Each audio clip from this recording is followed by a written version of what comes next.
right here. And that's the pilot program. We are still learning every day. You guys are great to tell us what we're doing wrong, and we are. A lot of it, it's why you do a pilot program is to learn from the stuff. This is a blue bin, recycling. So what we're going to ask, the mayor is going to introduce our speaker. What I am going to ask, if you don't mind, is any blue bin related questions, recycled bin questions, which is what the presentation is on. Will you hold till the end of the presentation, and then they're going to say for a little while, 20 minutes, and take some of those questions. Any other questions you have, food scraps, anything else, we will answer them. But if you wouldn't mind, just hold till the end of the meeting, and then we'll deal with those. So I'm just going to introduce the Mayor of the City of West Haven. My name is Tom McCarthy. I'm the Commissioner of Public Works. Mayor Rossi, City of West Haven. Thank you. Good evening, everyone. I'm so glad we have such a great turnout, especially on this kind of night. Want me to, my wife can't hear me.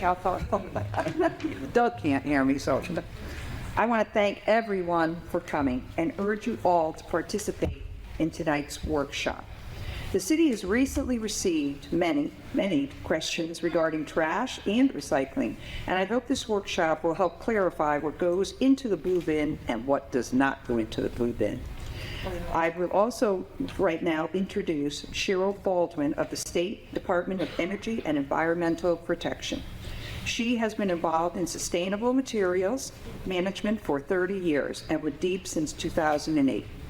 Cheryl is a knowledgeable professional, and I am glad she is here to join us tonight and answer questions. And, answer questions, this is a great forum because, you're getting it straight from the horse's mouth, if you will. It's not something somebody's telling you or going through a different chain.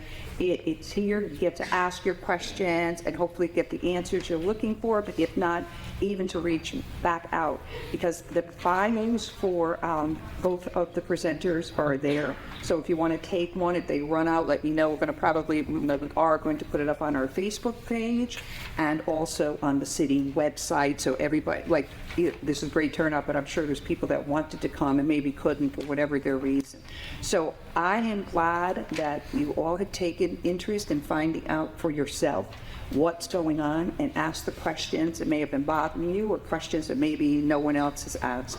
I have myself used the orange and green bag for a better since it started, and I haven't had any real problems with it, so I'm hoping that continues. And then of course to know what needs to go in your recycling bin and what does not need to go in the recycling bin or should not be in the recycling bin. So again, I thank you very, very much for taking time out of your busy schedule to come here. We also have, I know, 5 council people here too that can also bring back for the others that weren't able to make it tonight, maybe because they had other commitments, to the next council meeting, and the public will further be able to hear if they weren't able to be here tonight.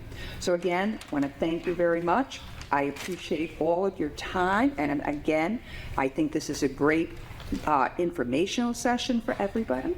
And so now I'm going to introduce Cheryl. Actually, Emma's going to start us off. Oh, Emma's going to start, and then Cheryl's going to come up. Thank you again, and I hope you enjoy this. Thank you. Hi, everyone. My name is Emma McDonald, and I am a more recent employee of DEEP. I was actually hired in June last year, so Cheryl is teaching me the ropes, and I'm going to open up the presentation for you. If anyone is still standing in the back, feel free. We have a bunch of seats open up in the front, and as people come in, they can come up and sit as well, obviously. So me and Cheryl are here to talk about managing materials sustainably. So when we talk about sustainability or eco-friendliness, a lot of what people think of first is recycling. So recycling is a really important part of our waste management system, but it is by no means the most important part. We also have a lot of other tools that we use in order to manage our waste materials. So we have right here the solid waste management hierarchy. And as you can see, at the top of the hierarchy is waste prevention and reuse. So before we go to recycle something, if we can prevent ourselves from needing to use that item in the first place, that's going to be better than having to go and recycle it. Because even when we're recycling items, there's a lot of energy that it takes in order to remake that item into something new that could be avoided if we just reuse that item. So reusing one water bottle instead of buying a new one every time you want to drink water out of a bottle is going to be a lot better energy-wise and materials-wise. So waste prevention and reuse is the first step, then recycling and composting, and then WTE or landfill disposal. So WTE stands for waste to energy. So in Connecticut, we have waste to energy facilities, and what happens at those facilities is instead of just placing all of our garbage in a pile, we burn it for fuel, and it's another way of managing those materials that we can't recycle or prevent the use of in the first place. So that's the solid waste management hierarchy. And so as you may or may not know, we in Connecticut are facing a waste crisis. So the reason we're facing this crisis is because Mira, an incinerator in Hartford, so one of those waste to energy facilities that I just mentioned, it closed down in July of 2022. And so the Mira facility, they burned about 1/3 of all of Connecticut's municipal solid waste. So now 1/3 of the waste that we were disposing of ourselves prior is being carted out of the state and being brought to landfills elsewhere. And this isn't a great solution because we in Connecticut are really proud of the fact that we often manage most of our materials ourselves and we don't make it someone else's problem. So in Connecticut, what the Commissioner of DEEP and municipalities in Connecticut have done is they have formed the Connecticut Coalition for Sustainable Materials Management, or the CCSMM for short. And so the CCSMM was formed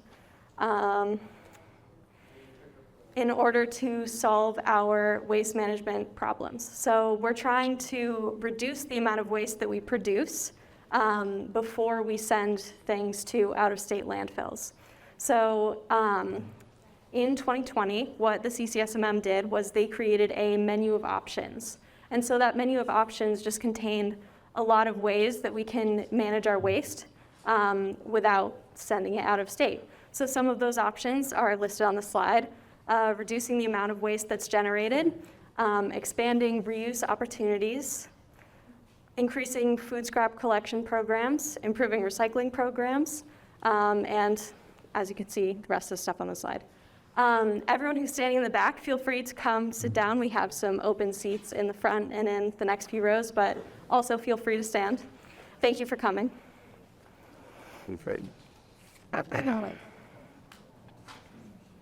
Sentences. So actually, two of the extra approaches that we came up with on the menu of options include pay-as-you-throw and EPR programs. Those two are important, so I'm going to explain what they are in more detail.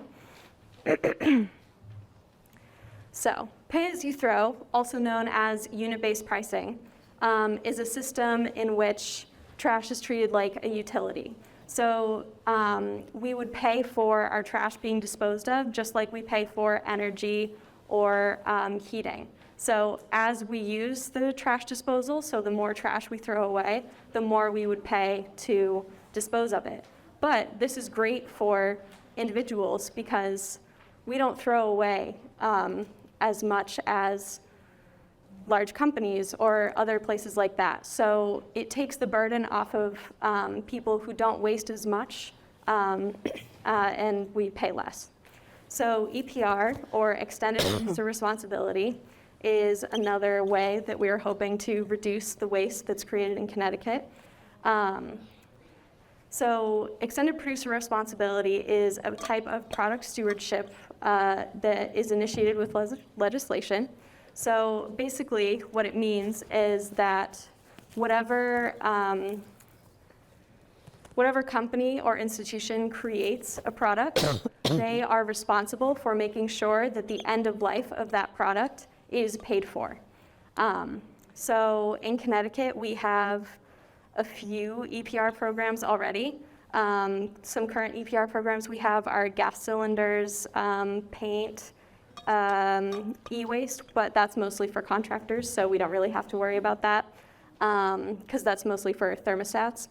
And then mattress EPR. So the way that mattress EPR works is the companies that we buy the mattresses from charge a small fee so that once we are done with the mattress is then taken care of at the end of its life.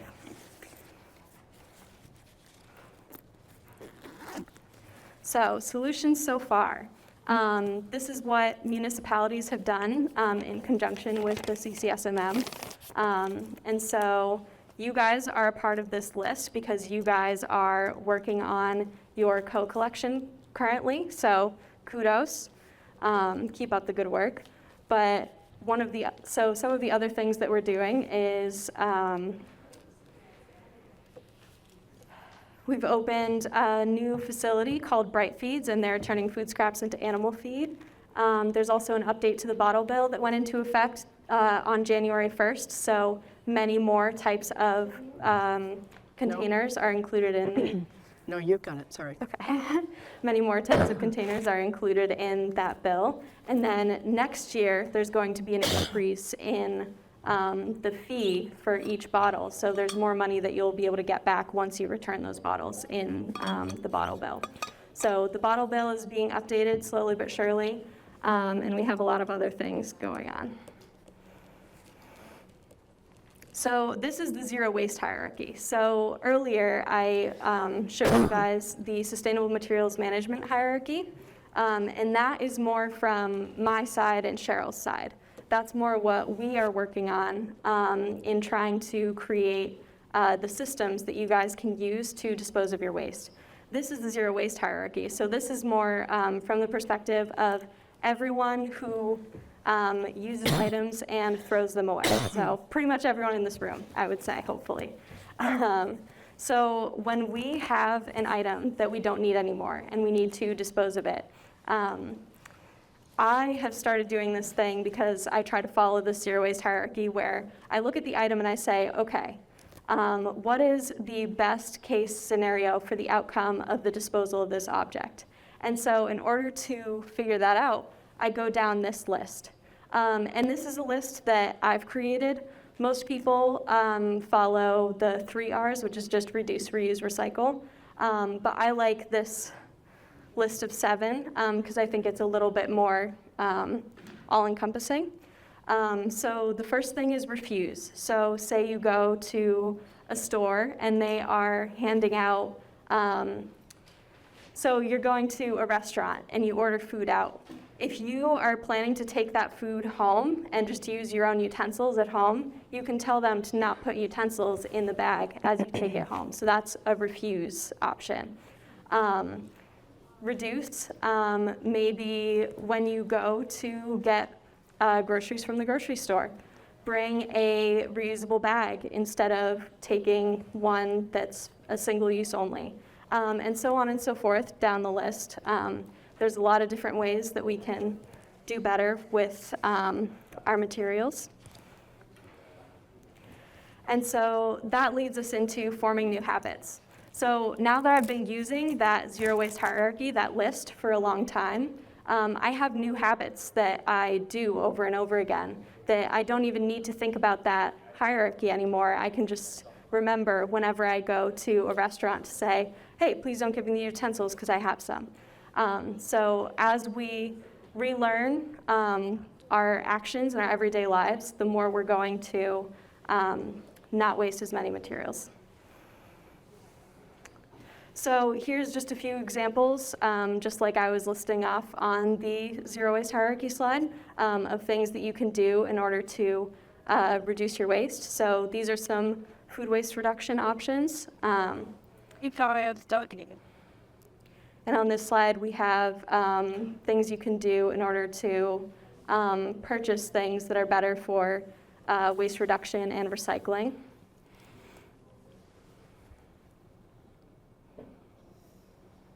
So one of the things that I'll highlight on this slide is the Recycle CT Wizard.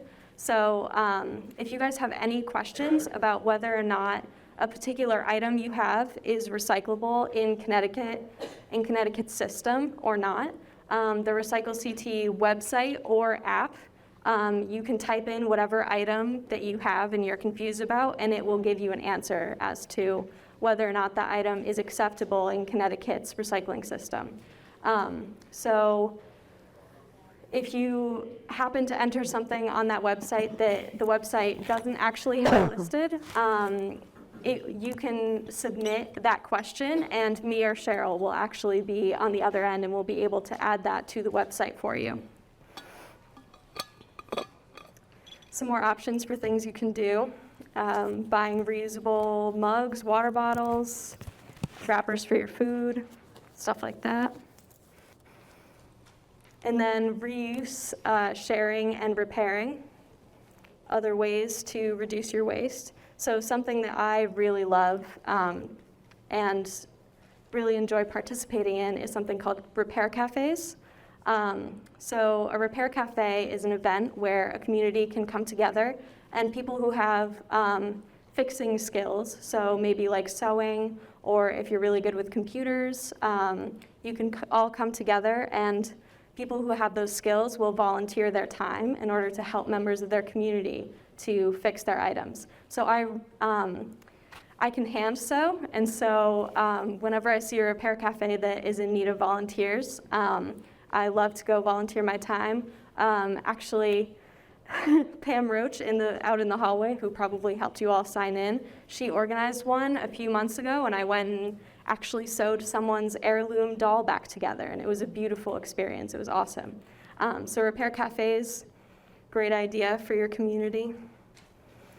And so,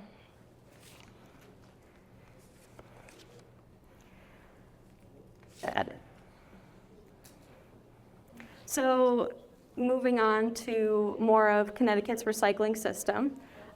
So in 2015, DEEP had a consultant come in and do a waste characterization study in the state.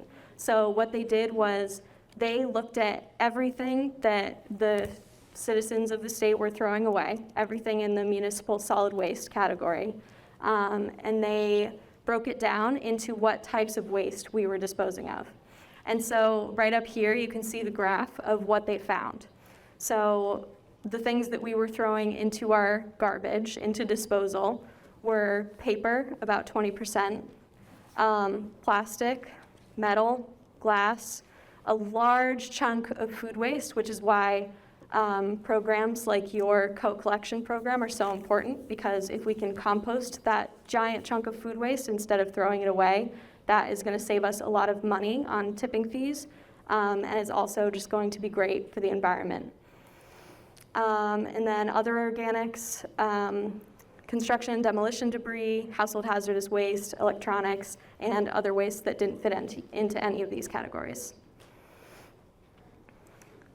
So, as you can see, a lot of these materials are recyclable. So a lot of these materials are materials that it would have been great if we could have caught them at the source and sorted them into our recycling bins instead of into our trash bins. So what is recycling? When we say recycling, most of what we think about is the sortation and collection stage. So when we have a milk jug and we throw it into our recycling bin, and then we put our recycling bin on the curb, and then a wonderful solid waste worker takes our bin from the curb and puts it into their truck and then drives away with it, and then that's the end. But it's not the end, because recycling is a cycle. That's why it's called recycling.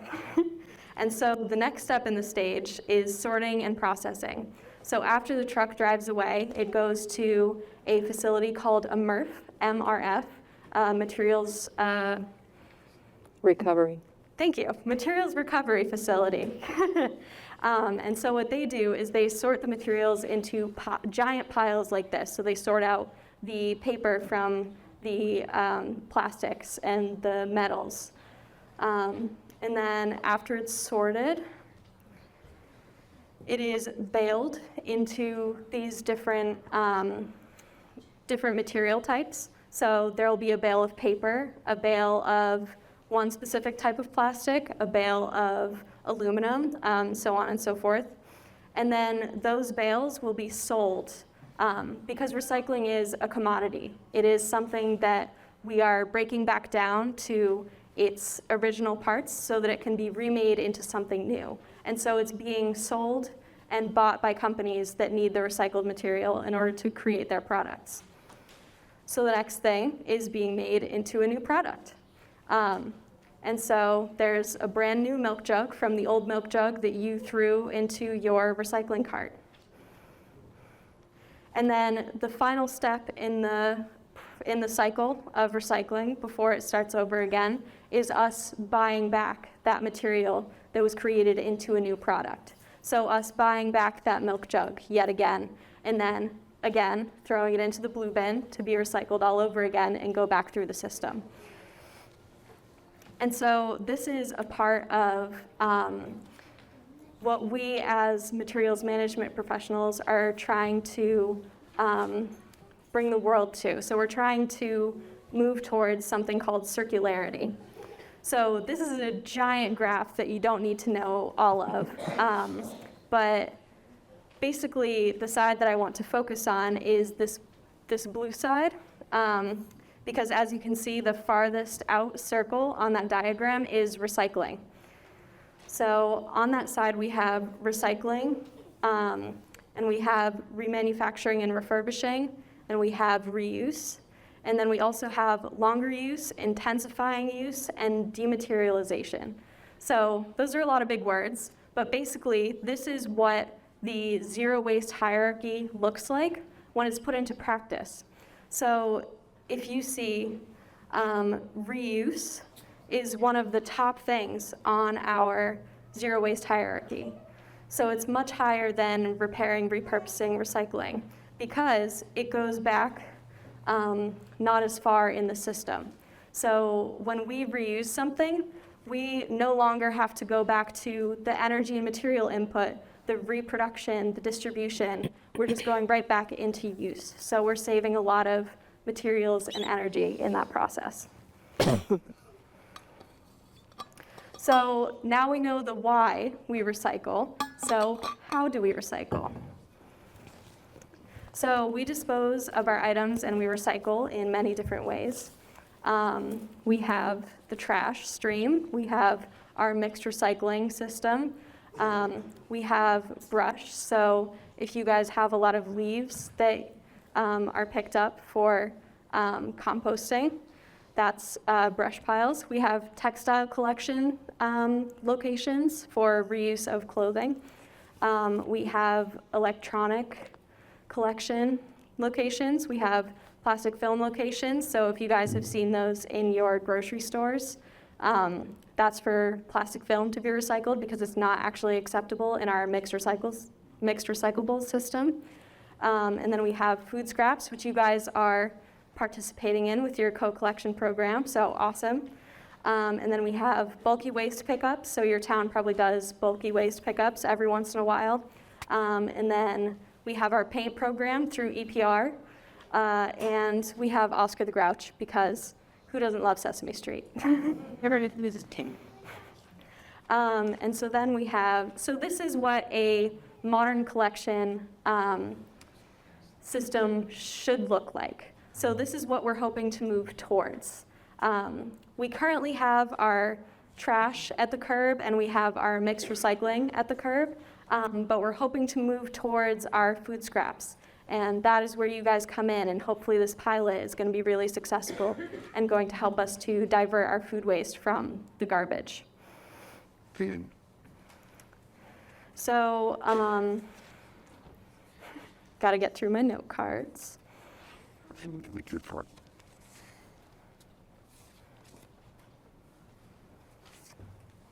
Okay, so Connecticut's mixed recyclables.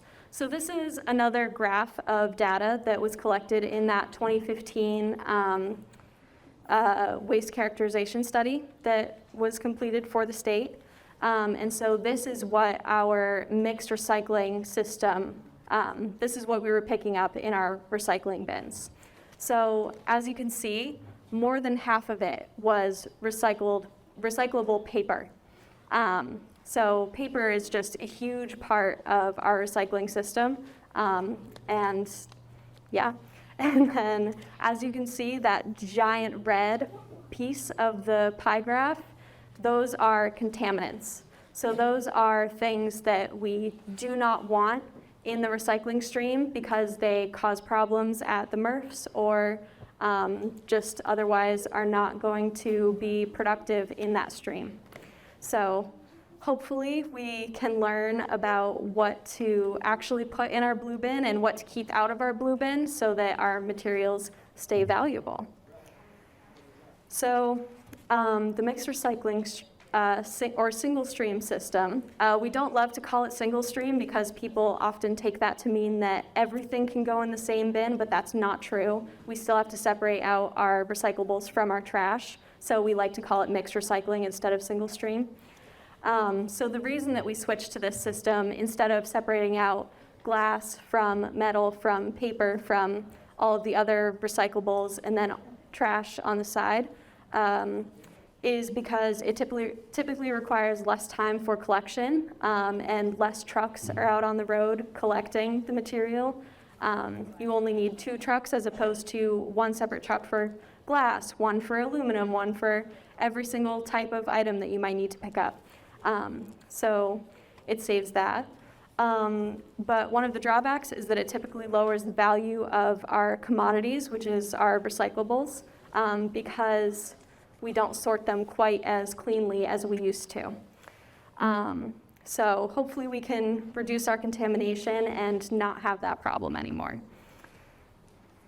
And higher contamination of our recyclables leads to higher costs. So this is just a bunch of numbers, big graph. You don't need to know all of it, but basically what it shows is those red bars are the amount of money that our recyclables are worth when there aren't contaminants in the mix, and those blue bars are what it's worth when there are contaminants.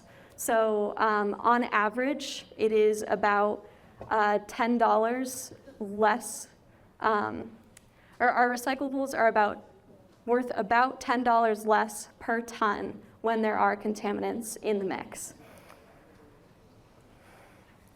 And so that is important because that $9.87 per ton that uncontaminated recyclables was worth versus contaminated recyclables in the last quarter, it made up for about $23 million of earnings that our recycling that our recyclers could have made when they sold those recyclables that they didn't because of contaminants in the waste stream. And now I will turn it over to Cheryl. That was my part. Thank you very much.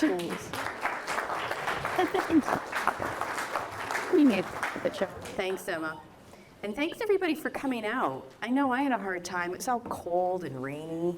So you guys are truly committed for coming out tonight, I just want to say. Can you hear me, Mr. Videographer? Okay. So I'm just going to review this slide once again and just help you understand the impact of contamination. This data is statewide. So every time we put the wrong thing in, it costs our MRFs time and money. And where do you think that cost goes? It comes back to us. So when Emma's talking about the impact of $9.87 and $23 million in cost, it's actually fees that we get. Think about how much we could save if we just did one more thing to improve the way we recycle. Okay. Do you start? So I get to share some of the sad news. However, it's also good news, and I will share, there's 2 quizzes. I get to do the quizzes, so now you got to pay attention. So in terms of markets, you may know that, just like anything else, we're talking about commodities. So the value of commodities go up and they go down. They go up and they go down. Recyclables are just the same. They're commodities. They have value, and when we have supply and demand, that fluctuates. Usually I talk about something really, basic, but we could talk about eggs right now, right? Look at the cost of eggs. Who knew they would be so expensive? Well, they are also a commodity that we consume, just like recyclables. So when we talk about different marketing issues, back in 2017, we had something called the Green Fence. And the Green Fence came around because a lot of our paper, remember Emma showed us that slide, over 54% of our recyclables are paper. That's what we're really concerned about. I know a lot of people talk about concern about plastics and packaging, but we need to know what's happening to our fiber because most of our material is paper and fiber. Now, we tend to market mostly overseas. About 50% of our materials go overseas. And in 2017, China said, you know what, your paper's a little over-contaminated. We're not so sure we want so much of your stuff. Well, and then in 2019, they cut us off. They said, we don't want your stuff because it's just too heavily contaminated. And so going into the pandemic, actually, we were coming up with a crisis related to the costs of materials that we were selling. It's hard to sell when there's not a lot of value to them. However, then the pandemic hit. And while it was bad for all of us, it was awesome for recycling. Remember when there was the scare, we were running out of toilet paper? Well, you know what? Manufacturing bumped up like nothing. Couldn't get materials overseas, but you know what? We have a lot of old cardboard and a lot of paperboard and a lot of pizza boxes from the US. And that really helped a lot. And markets skyrocketed. Boy, if you were attending my program last year, you would have been like, whoa, that's amazing. But then, markets go up and they come back down. And so with the economy not so great, we do have a lot of soft markets. So I'm just going to share because I want to prove to you that these commodities are being bought and sold. So fiber and paper, I'm going to bore you with some details. Currently, old corrugated cardboard, or OCC, is being sold at $32.50 a ton. The price is currently flat. It's the same price it was last month. And then RMP, residential mixed paper, all of our paper gets baled together. Remember, Emma was talking about all of the materials baled. Well, residential mixed paper is at negative 1.5, so it actually costs $1.50 to sell the materials, if you will. But again, that material is the same price as it was last month. However, we're experiencing the worst prices we've had in 2 years. It's pretty much going back down to pre-pandemic levels. However, despite the costs, paper is moving. So you got to remember, it doesn't matter what the cost is, the paper is moving and being made into new products. And then we have plastic containers. Everybody always wants to know about plastic. But remember, if you remember that pie sheet, plastic containers is actually a very small part of our recycling stream. So we usually break it down into 4 different categories for plastic containers that are accepted in the program. You don't need to know all of this, but I'll break it down for you just to prove that these materials are being bought and sold. So natural high-density polyethylene, or what we might consider like the milk jug, is probably the highest. For some reason, it is skyrocketing at 65.75 cents per pound. And I know that may not sound a lot, but it's actually gone up 13.5 cents. It's a lot. And then we also have colored HDPE, or high-density polyethylene. That would be like a detergent bottle. And that price has not moved since last month. Polyethylene triethylate, or PET, that might you consider like soda bottle or water bottles. That has also gone up just slightly, which is a good thing. And then PP is polypropylene, and that is probably the easiest thing to think about is like a plastic clear clamshell. And that price is the same too. Just boring you to tears so that you can see that, this is a business. So most of you are probably here for this question. Are we doing it wrong? Yes. I get asked that a lot. Are we doing it wrong? Well, the answer is maybe, and that we can improve. So I'm going to bore you with one more slide. This slide is to help us understand that over 15,000 new products are put on our retail shelves every year. I'm going to let that sink in. We have like over 15,000 new products put on our retail shelves every year. So do you think those companies that are making those new products with that fancy new packaging are talking to me and asking me if it's in or out? No. Do you think they're talking to the MRF operators in Connecticut? No. So there's a disconnect in our system where manufacturers may be intending to try to create this great product and great packaging. However, there's a disconnect with the materials that we want in the system, we can process, and also can be made into new products, right? That's ultimately it. We need to have it go into a new product, otherwise it's not recycling. So there is a bit of a disconnect. So it's not all of our fault. We're doing the best we can. So I'm just going to share some tidbits with you. First, the recycling arrows. Who follows the arrows? Stop following the arrows. I know, I'm just the bearer of bad news. Don't follow the arrows. The arrows are really meant to help industry. They are ASTM codes to help the industry identify what the resin is so that they understand the melting temperature. Blah, blah, blah, science, right? And so basically, you don't want to follow that.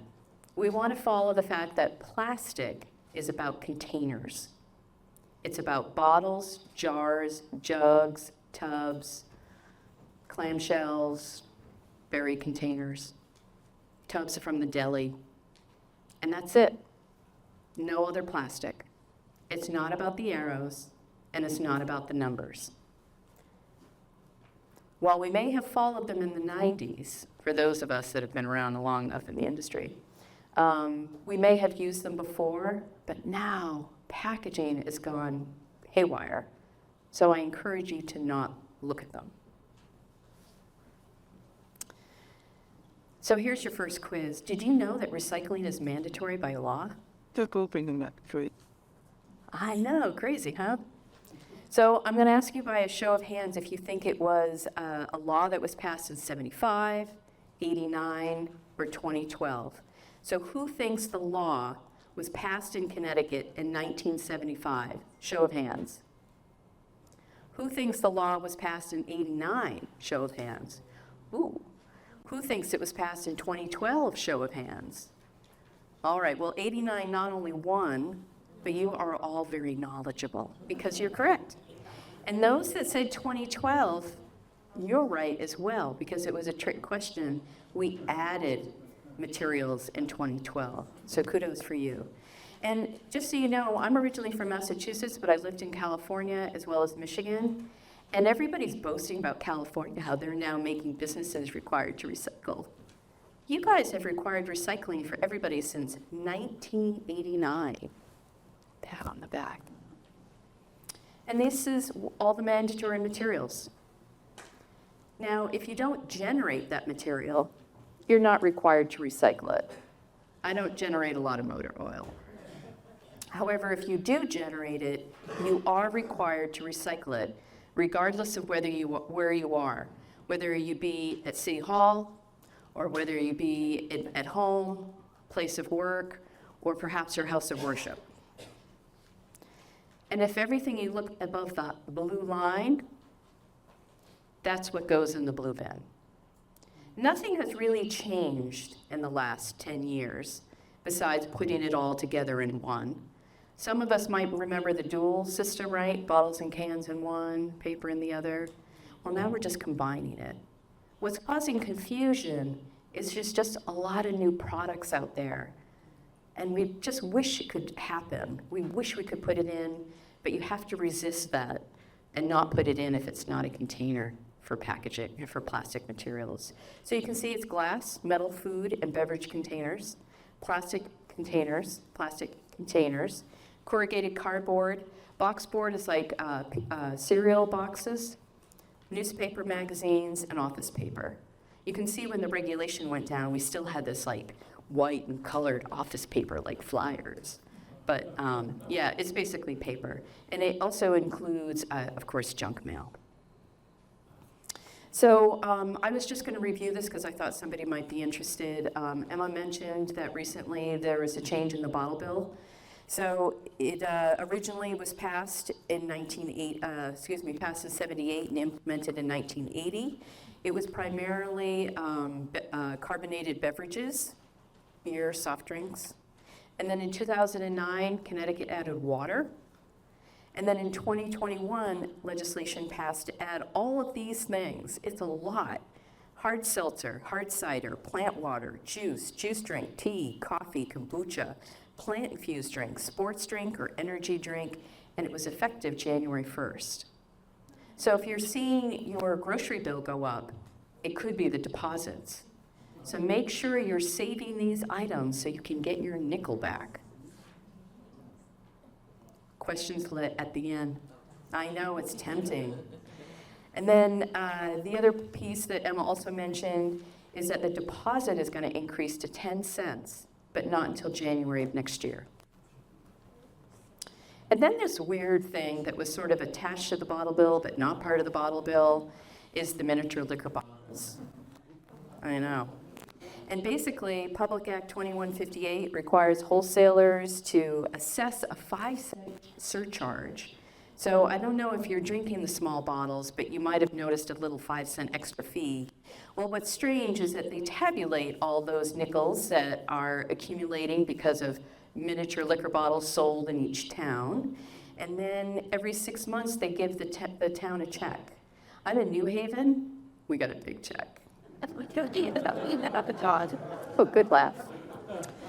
West Haven, I think you got a good check. I don't know what you're doing with the money, but the intention was to really put it towards recycling and solid waste, so you could find out from Doug later on what is happening to that money and how is it being used to help your town with your sustainable materials management programs. And then Emma also mentioned the EPR programs that already exist to help us beyond the recycling bin. We have electronics that are collected.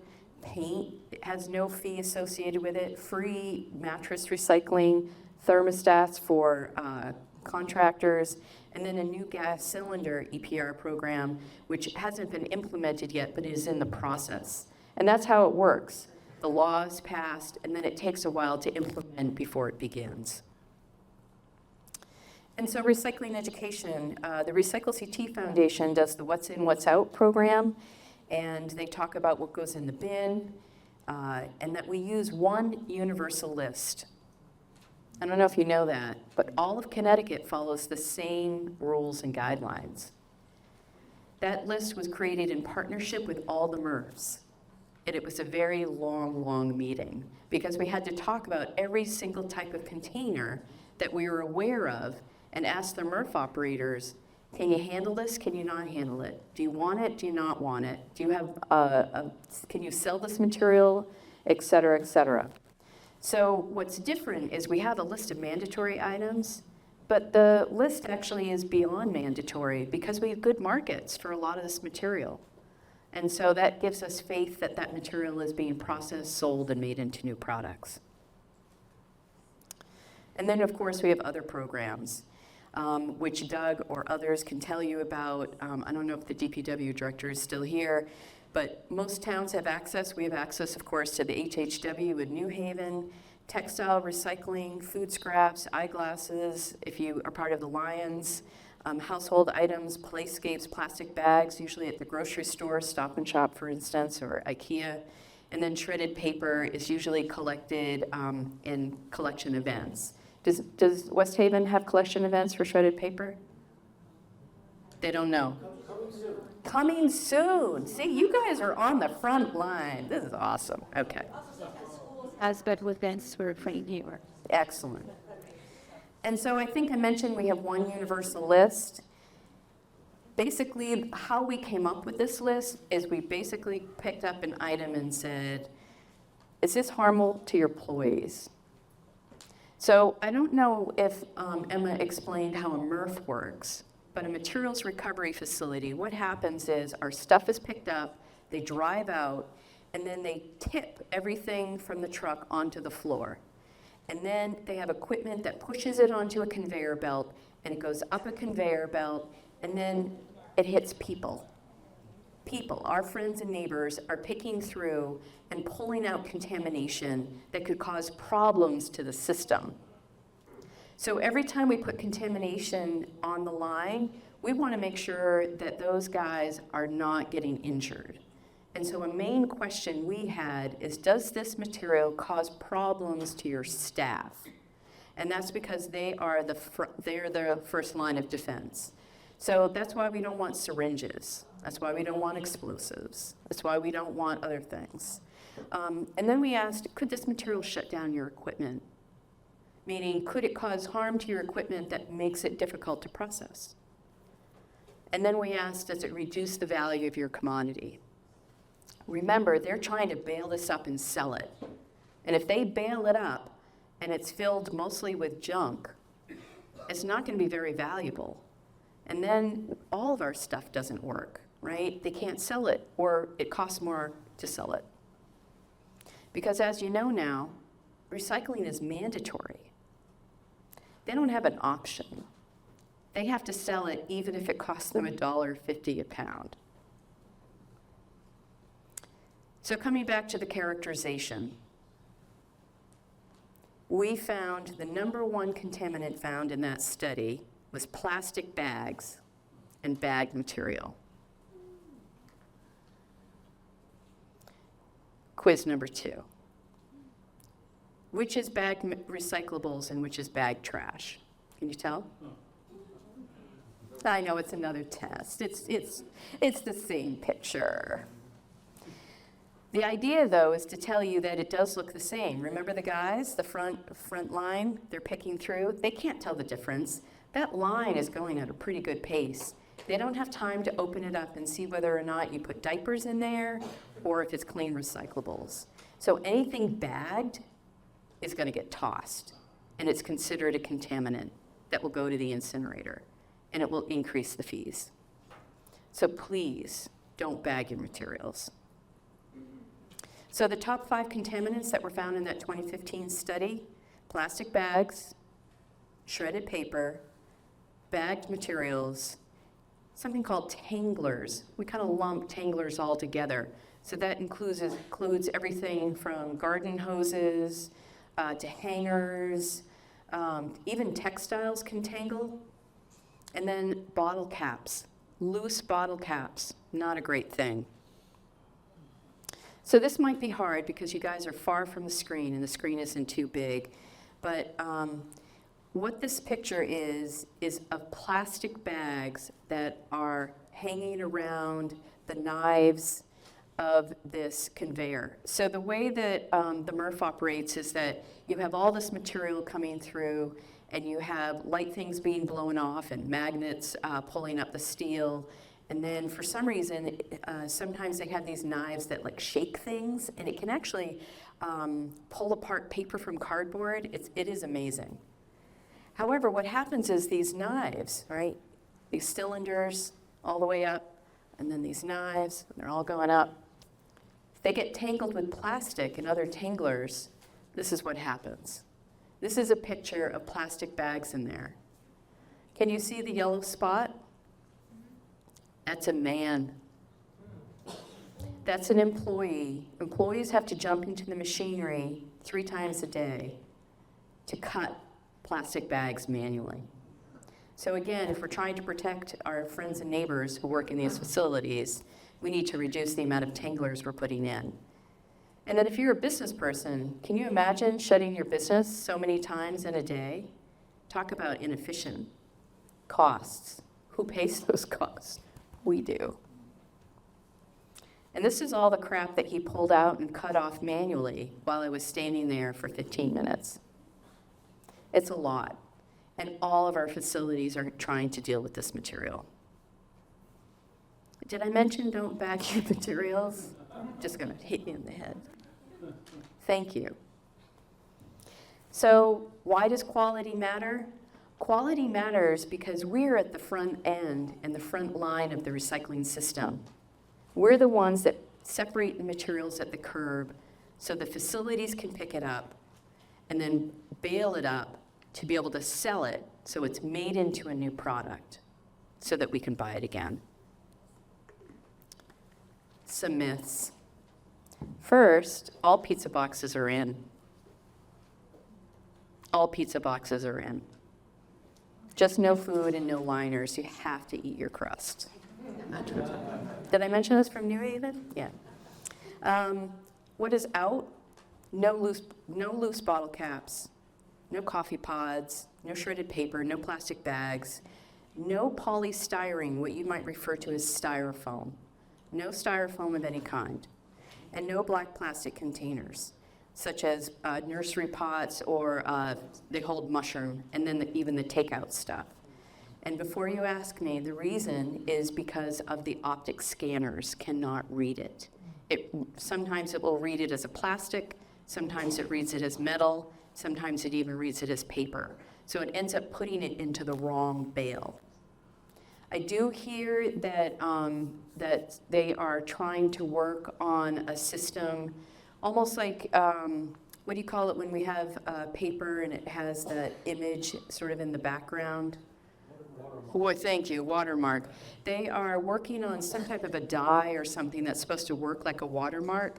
So when the optic scanners read it, they'll go, the optic scanners will go, oh, this is black plastic, and it will know how to sort it. But we're not there yet. So at this point, we cannot put it in. And then some things are just trash. I know you want to put as much as possible in that recycling bin, but you gotta resist the temptation. No coffee cups, no single straws, no moldy, mildy textiles, no toothbrushes or pens, no garden hoses, no pop balloons, no packaging, no styrofoam. This picture is also hard to see. This is glass. Remember I talked about the conveyor system, things are blown, magnet, etc. Well, at the very end, it goes into a bin for glass. And anything small enough to fit through a 2-inch by 2-inch grate contaminates the glass. Toothbrushes, tampon applicators, prescription bottles, razors, toothpaste, lip balm, pens, batteries, bottle caps can all be found in our glass. However, this slide is from 2016. And we've been educating and trying to spread the word since 2017. And I can only hope that we're a little less contaminated. That's my hope. And if you yourself have been putting these things in, don't feel guilty. Just change what you've been doing and do better. And then other things to keep out, the MRF operators remind me all the time, they really don't like syringes. Their staff gets stuck a lot. No propane tanks. No ammunition, no lawnmower blades. Believe it or not, in the summer, they get more lawnmower blades. No knives or other utensils, and I'm not just talking plastic, definitely no plastic stuff, but no metal either. It's very dangerous. Think of the guys on the line. No tampon, no diapers, it's gross. And keep things dry if possible, which I know is a challenge for you guys because you're still using the 18-gallon buckets. But maybe someday, all the towns in Connecticut, you're not alone, there's a lot of towns that still use the small, and so it's hard to keep their materials dry, but we'll get there eventually.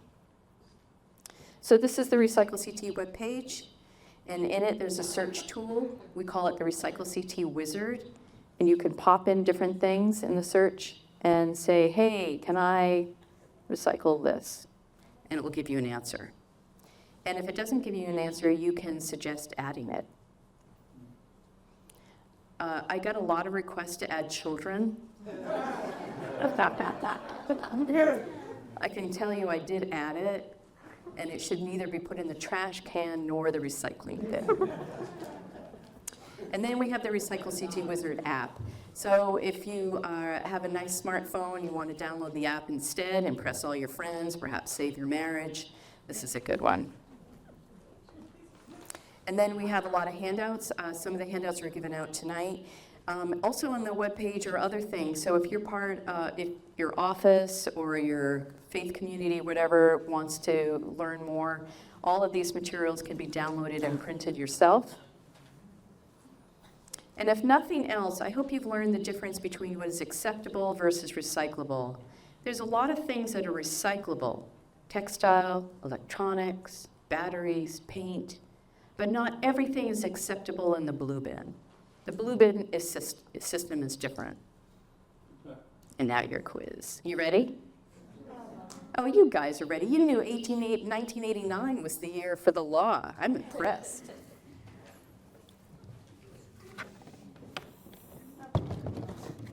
I know. Ready? Scary. All right, we'll start easy. In or out? In. And does it matter? What did I say earlier about breaking myths? Did I say all pizza boxes? All pizza boxes, regardless of grease. No liners, and you got to eat your crust. So it doesn't matter if there's grease or not. It's in. Cardboard is worth a lot. Milk jug. What if the cap is loose? This is out, but this is in. But it's in if you leave it on. Oh, I'm going to crush it. It doesn't. Usually. All right. This is egg cartons. Oh, we were talking about eggs. Egg cartons, but it's fiber. Correct? Oh, see, you guys are good. This is chicken broth. We call this aseptic packaging. It's the same as like a juice box. You're right. You guys are good. Why are you even here? You know what you're talking about. All right. I got to get something harder.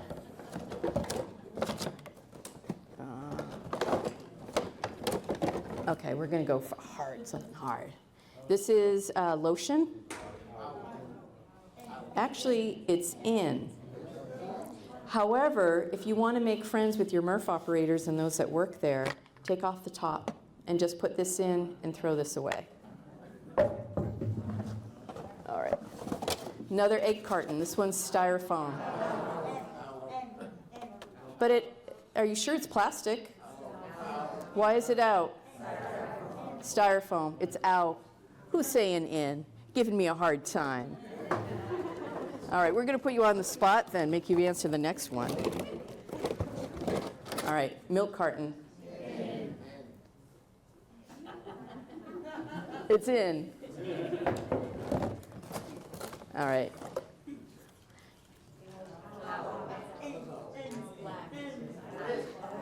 It is sort of a new, you know the six-pack rings? This is the new way of doing six-packs of soda and beer. It is out. However, PacTech has its own program, so if you have a favorite brewery, they often take them back. Just an FYI. Oh, this is a big one. Animal food bags. Why? But it's it's plastic. It's got little arrows on it. You were right, this is out. And it's not even part of the plastic film program because it's the wrong kind of plastic. Let's see if I can find a...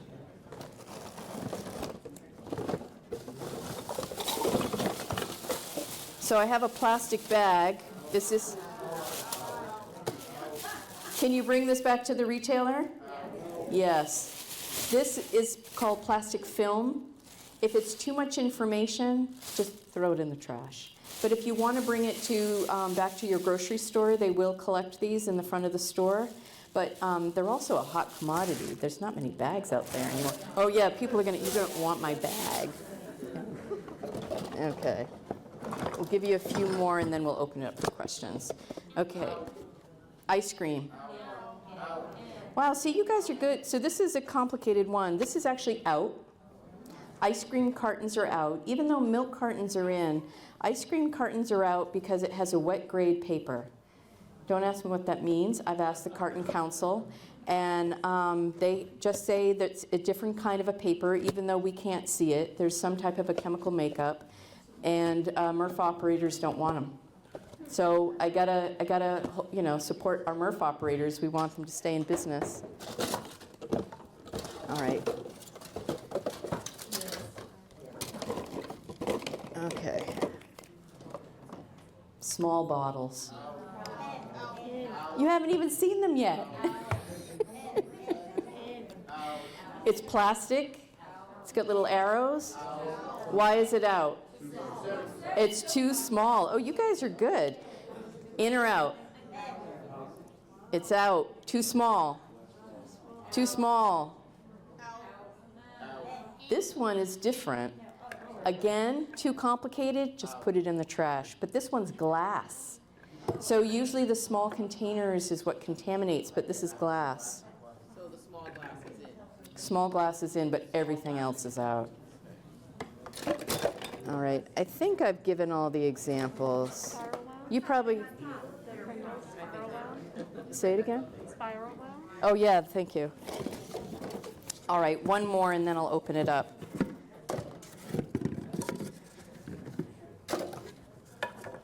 These are called spiral wound containers.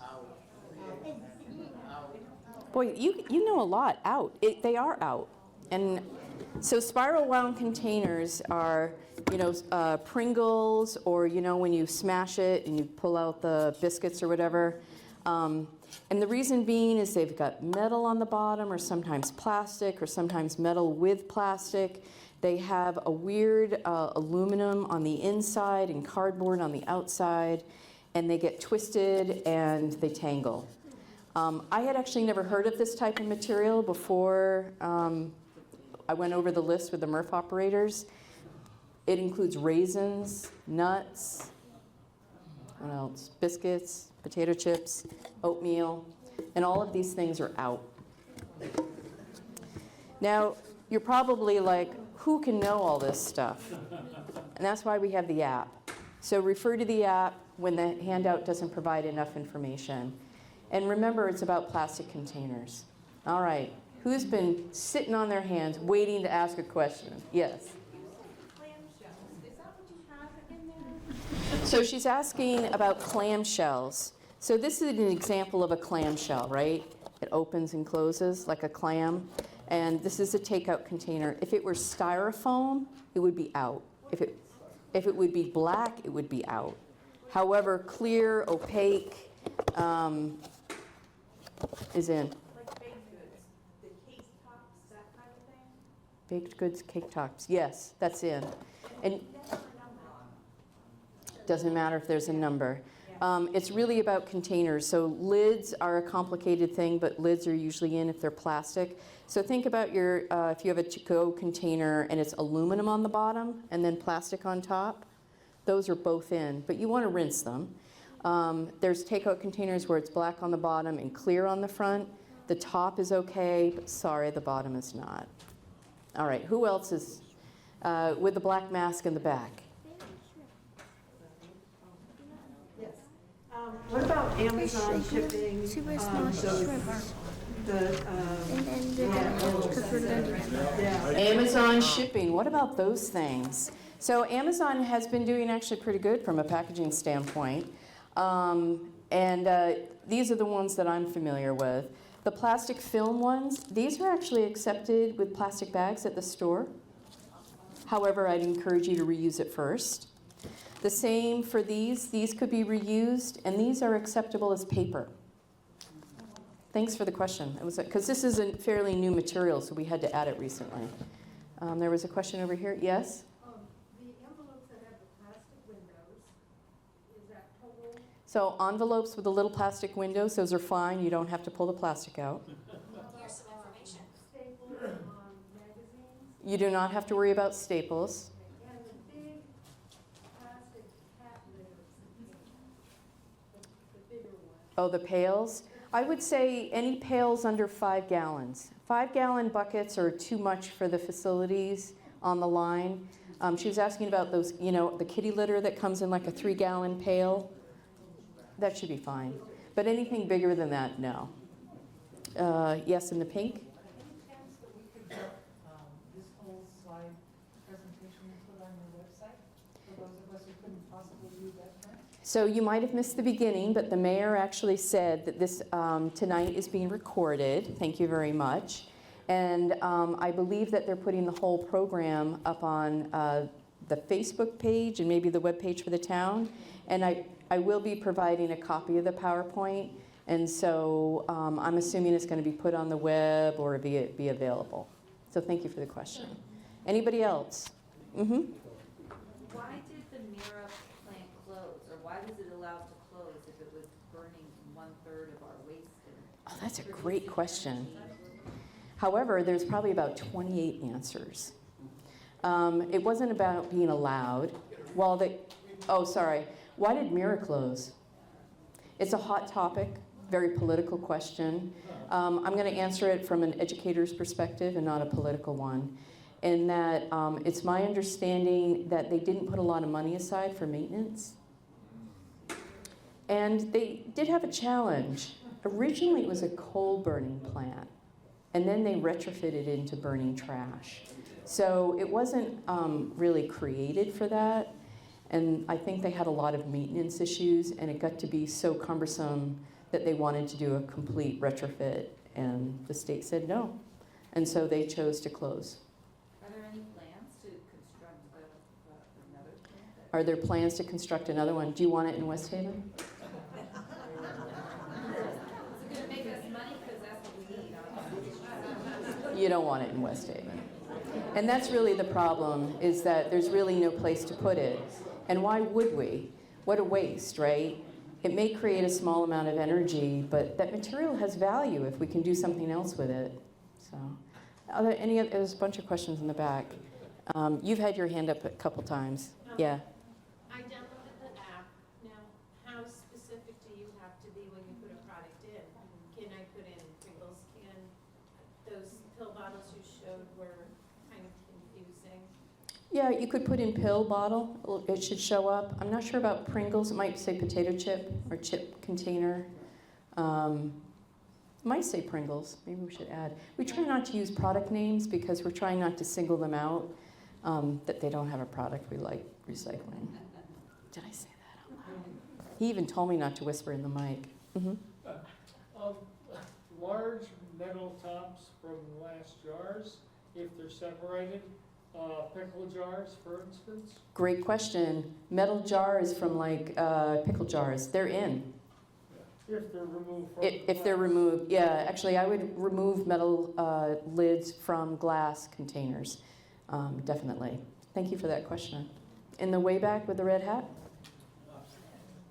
shredded paper. Shredded paper. So that was a surprise for me too. So a couple of things. First, all paper has value, and that material can be recovered and recycled. But as we know, not everything is acceptable in the blue bin.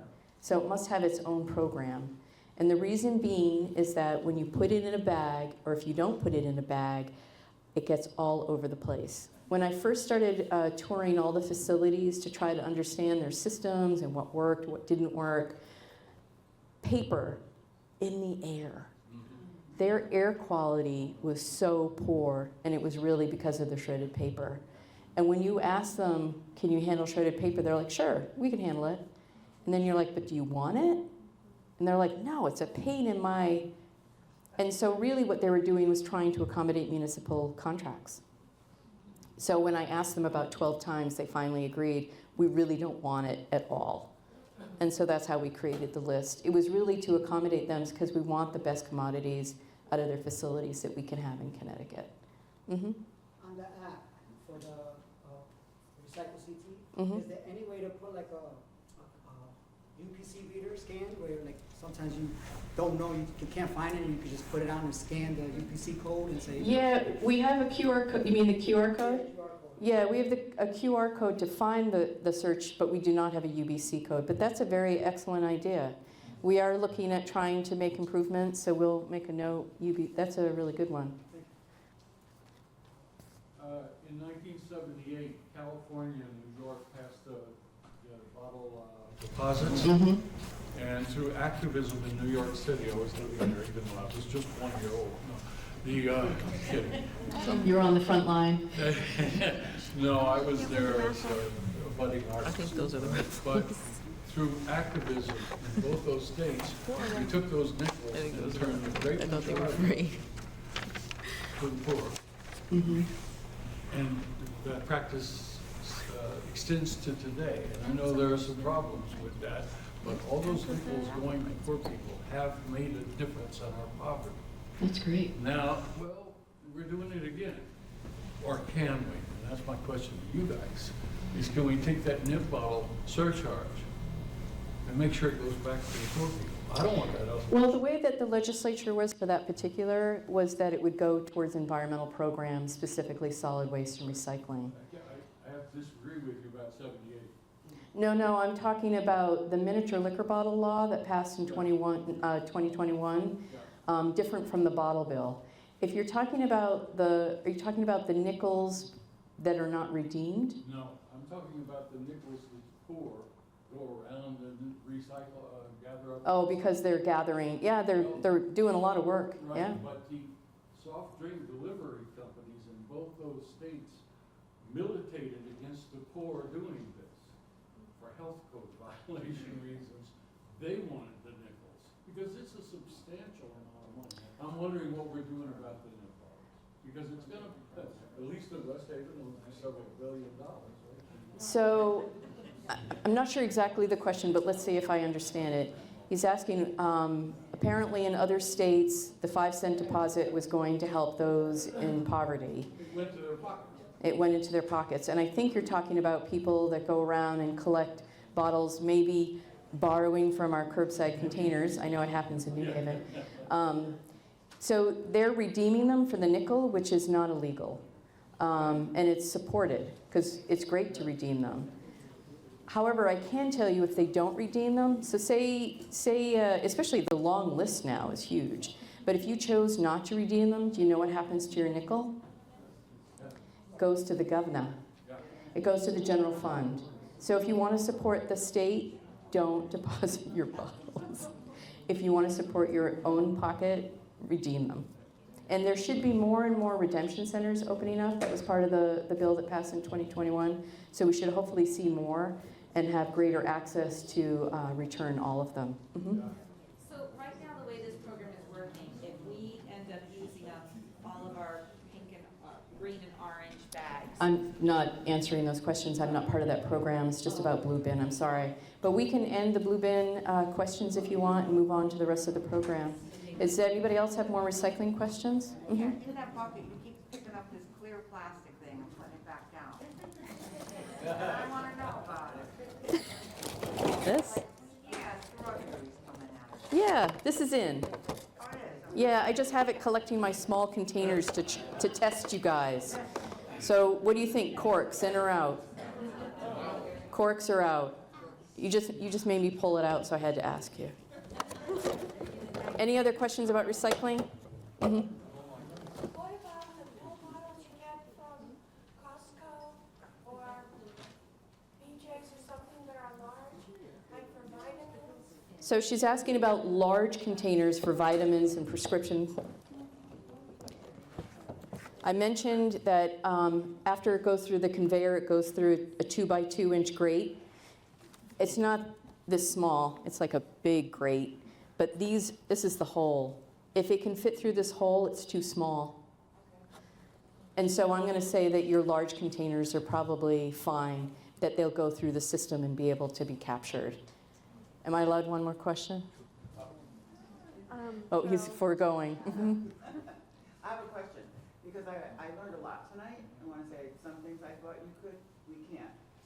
But what I do is take a brown paper bag and fill it with my other papers, because in that open recycle bin, they blow all over the place. So you said no bags. Paper bags are fine. Can I stuff them with paper? Yes. However, there are different kinds of paper bags. You know how some of them have the paper handles? Yeah. Paper handles are fine. You know how some have the cords, especially our takeout containers now have cords? You have to rip the cords off. Cords are a tangler. So, I think I've got the hook. So I have I do have the hook. Yeah, so, guys, that's it. Thank you very much. We really appreciate you giving us feedback. Thank you.